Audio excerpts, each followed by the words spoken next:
বিকেলে চায়ের সাথে আমাদের হালকা কিছু খেতে মন চাইলে ঝটপট এই রেসিপিটা বানিয়ে 15 থেকে 20 দিনের মতন স্টোর করে রেখে দিতে পারেন। মুগের স্ন্যাক্স রেসিপি দুরকম করে বানাবো, তাহলে দেখে নেওয়া যাক। প্রথমে মুগ ডালটাকে 2 ঘন্টা ভিজিয়ে পেস্ট করে নেব।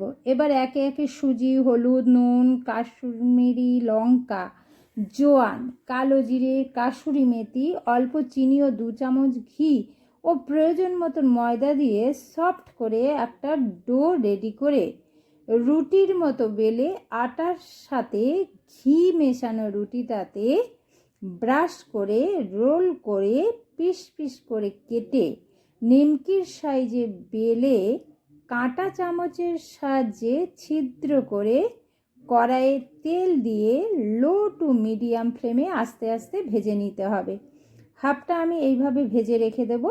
এবার অন্য একটা কড়াইয়ে 1 কাপ চিনি ও 1/3 জল দিয়ে চিনি গলে গেলে একটা তারের মতন হলে হাফ নিমকি ওই রসে দিয়ে শুকনো করে নামিয়ে নিলেই রেডি দুটি মুখরোচক স্ন্যাক্স রেসিপি।